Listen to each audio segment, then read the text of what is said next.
this is Christal Jordan, your girl with Reality Check here at Rolling Out, and I am excited to welcome Miss Monyetta Shaw to Reality Check. Welcome, Monyetta. Thank you for having me. Of course, Hey. Thank you for coming. You know, we've been trying to get you here for a while. Yes. And so yes. you are finally here. So Finally. we get to have our conversation. Yes, let's do it. Now, I have your book, Yes. Keep It Classy. It is a co-parenting strategies for unstoppable moms and devoted dads. Absolutely Yes, great. Yes, thank you so much. Well, first of all, kudos to you for being able to write something like this. Keep it classy, because I don't think there's enough messages like this after breakups. People love, especially celebrity breakups. Oh, yes. People love talking about the hype and the juice and, you know, all the dirt that gets thrown back and forth on both sides. And very seldom are people able to even try to keep it classy. So again, kudos to you for even trying to put out something that can help people look at breakups in a positive way, right? Especially after having to deal with it in a very public forum. So we all know you were in a relationship with Neyos, who is a one-word moniker, which means that's a pretty high level of celebrity when your ex-boyfriend is known by his first name. So well, first of all, where did you and Neyos meet?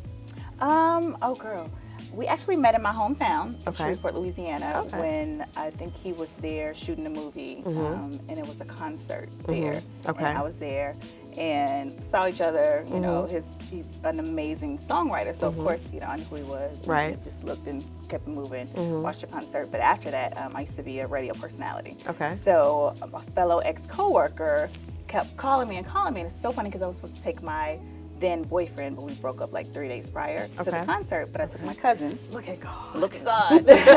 And so he's like, oh, Neo, what's your number? I'm like, oh, you know, I just wasn't in that headspace.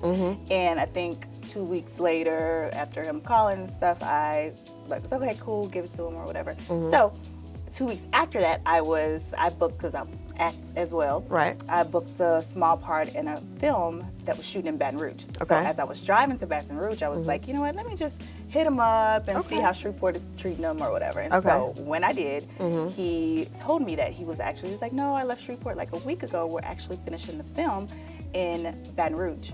So I'm like, okay, because I believe in, you know, signs and like all the universe. And so I'm like, okay. So we agreed to meet up for dinner or just hang out. And once we did, we became like best friends and inseparable. And Wow. Yeah. Wow. Awesome. Well, you know, so then how long were you guys in a relationship? We were together for like maybe 4 and some change. That's a good amount of time. Yeah, it was a while. And you have 2 beautiful children. Thank you. Yes. 2 beautiful Maddie children. and Mason. Yes. And we're planning to get married. Oh yeah, we were engaged. Right. So I'm asking all of that, not to take her through the painful stuff, but when this person is a part of your life and you're looking at your future as having them a part of it, and then that future changes, and now you have to come up with, okay, not only are we not together, but I have to deal with you for the rest of my life because I have 2 children, so I can't allow my pain to overshadow that. So where were you at in the beginning when you guys first broke up? Your children were how old? Oh gosh, it's Maddie and Mason, maybe 2 and 3 type thing. I might be wrong, but I'm thinking around 2 and 3. Okay. But yeah, it was a hard place at that time, and the show that I was on, Atlanta Exes, actually came into my life right in the beginning of the breakup. So the whole world got to experience, you know, everything. Seeing you experience the heartbreak. Exactly.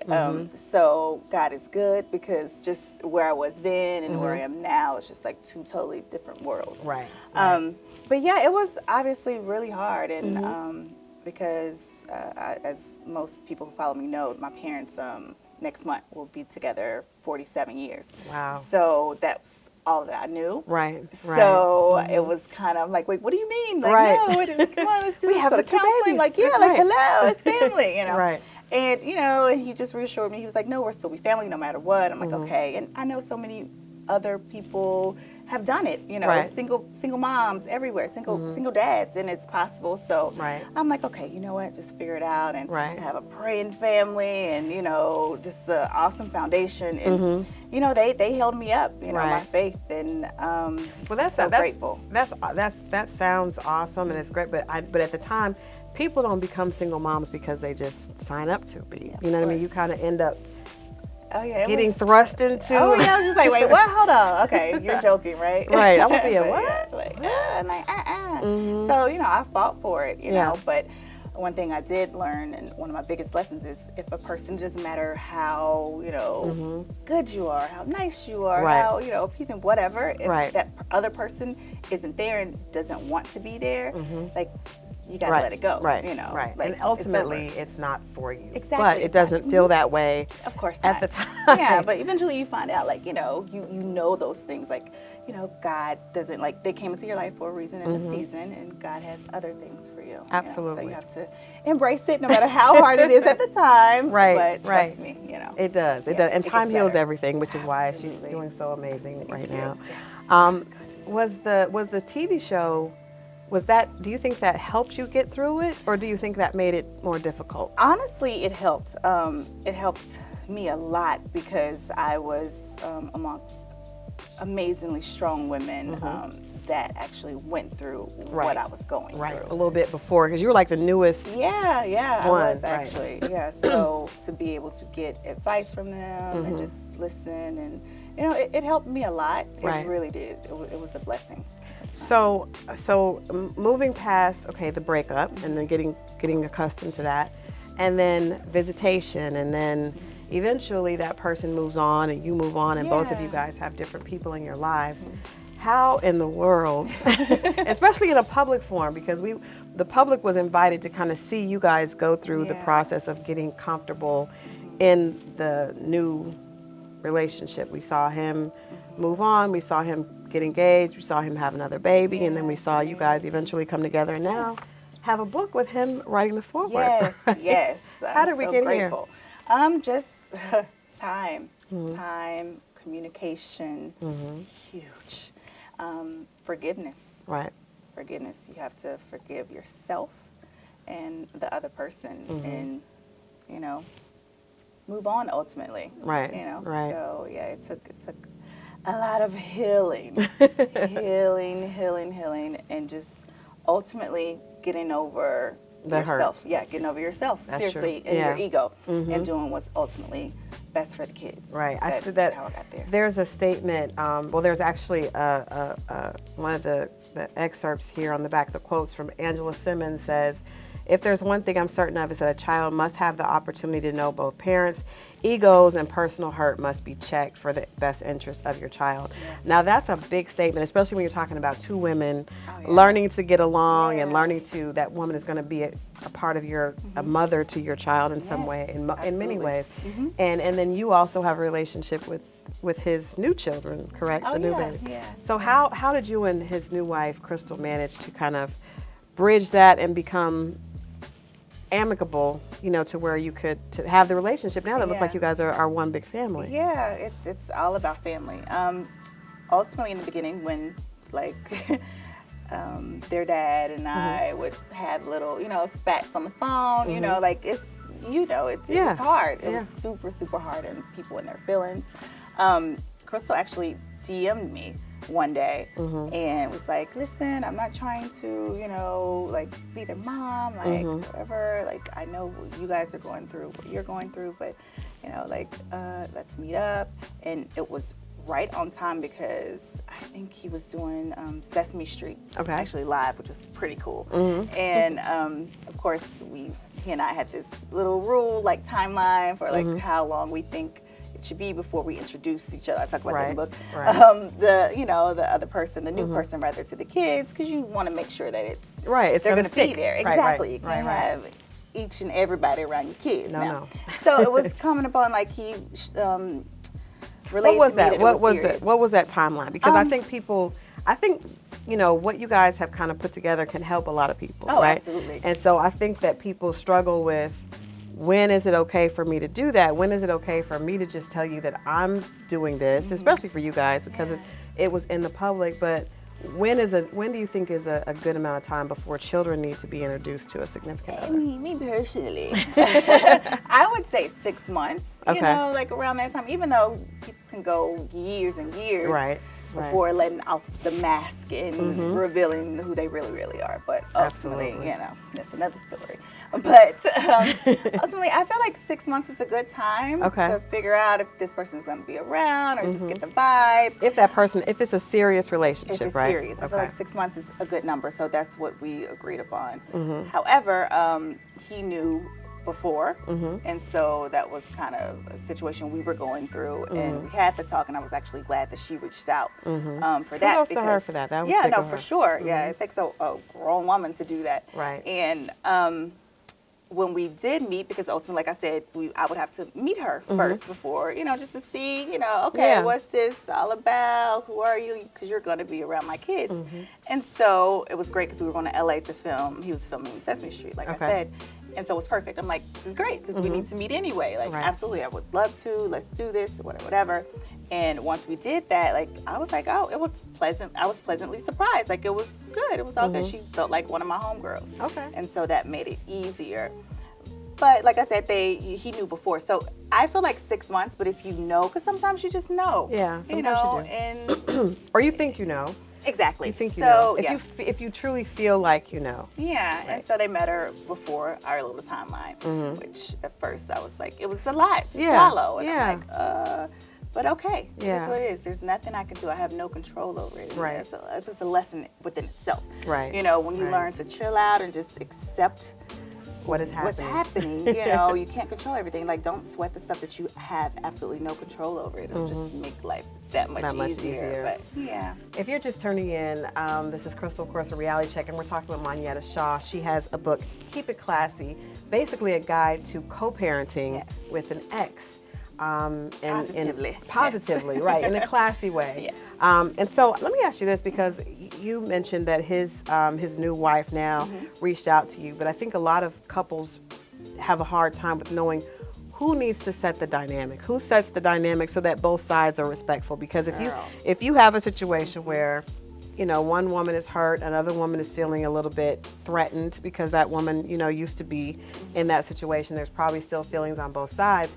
Is it the man's responsibility to set the tone so that both women respect each other? 100%. It is 100% the man's, like, that's his role, I feel. Like, he sets the tone for all of it. Right. If he allows, like, the bickering, the bad mouthing, like, you need to, like, no, this is my kid's mother, regardless of how you feel. A lot of times he's telling he's going back and forth. Let's just keep it real, right? Yeah. A lot of times in this situation, the guy is telling the new person negative things, and then sometimes he may also be sharing things on the other side. So I think still messing with. You just never know. Yeah. It could get so messy. But I absolutely believe that it's his place. He sets the tone. Right. He's the dominant one, the man, and he should kind of dictate how it should be. And I absolutely believe that. Yeah, I do too. I do too. Now, let me ask you this: what advice would you give to women that may be in your position that meeting? I can remember. I'll just speak from personal experience. Thinking of meeting this new woman was not something I really wanted to do. No, I didn't want to do that. So, what advice would you give to someone that's like, I don't really want to meet her because I'm still hurting over the fact that we are not together, and now this new relationship is being kind of flaunted in my face. So how would you suggest someone deal with that? You just have to get over yourself and realize why it's important to meet her. And that's what I had to do. I call my father, who is like my rock, and he keeps it real. No matter how hard it hurts, no matter how hard you don't want to hear it, and he gave me a little scripture right after that to let me know. I remember on the phone with him in the hotel room, bawling my eyes out. And then I didn't know at the time, but he had a conversation with my ex prior to talking to me. He's just like, any hope you have for it, baby girl, like, it's not there, so let it go. So just getting over yourself, and whatever you thought was, because that's the thing, we hold on to it, like, it's not there anymore. It's not a lot of God times we see her as the reason it's not together. It's not, because even though, we were broken up maybe almost a year before they even met. Right. I know people got confused because we were still cohabitating together. We were Right. still living in the house. And Right. then the show was on at the same time. Yeah. And then a lot of people think that it's real time when a show. That's true. That's true. So it was, a lot of things got pretty messy as far as in the socially and social network. Yeah. So yeah, I mean, it's just a part of, a lot of us have gone through it, and you just have to deal with and get over yourself. What about now, another big issue is discipline, right? Because I've heard a lot of couples have issues with that. If my kids are over your house, I don't want your new stepmom disciplining my children. I don't want you cutting the hair, or just different things like that. So boundaries. So how do you guys work to set boundaries so that you feel comfortable when they're in his care and her care ultimately? I'm definitely a hands-on mom, and that was a lesson for me to not hover and just not, if I don't have control over something, like just relax, enjoy my little time that I have with myself, and not worry about what they're doing. Of course, you're gonna be worried. You're their mother. But honestly, I would say trial and error. Like co-parenting, like it's an everyday thing. Like you learn as you go. Right. And again, this was all new to me. So Right. I'm just like, okay. So a couple of things happened, and we had to have conversations about it. Because I definitely think that there's a line. Certain things you shouldn't do, or you should call. Right. The mother or the father, and check in with that person. Right. And a lot of things will be good if you take yourself out of the situation and put yourself in their shoes and be like, okay, this was me. Would I be okay with this happening without consulting, the other parent? Absolutely. So, yeah, you got to set boundaries and go from there. Yeah. What does it look like on a regular basis now? Because now your children are how old? They are 7 and 8. Oh wow! And there's an adorable picture of the kids here on the back. A couple of years before, but yeah. So they have two home situations. They have home with mommy and home with daddy. How do you guys kind of keep them to where? Because kids, they probably aren't at the age yet, but kids can be a little bit manipulative. Like, I get to do this at this house. I get to do that at that house. So how do you guys explain to them? How did you explain to them initially that this was, because they'll definitely try it. Honestly, because their whole life, Dad's been busy. So I like to say this was the kind of underlying blessing for my situation, because it would have been so much harder if he was like the regular 9-to-5 dad. They would have felt it more. But they didn't, because he was always in and out. So what we had to explain was, okay, so now Daddy doesn't live here anymore. When he comes in town, he's not going to be living here. He has his own house, and you guys get to go. So, and they were younger then, so we were able to. And for the most part, they handled it like they are some troopers.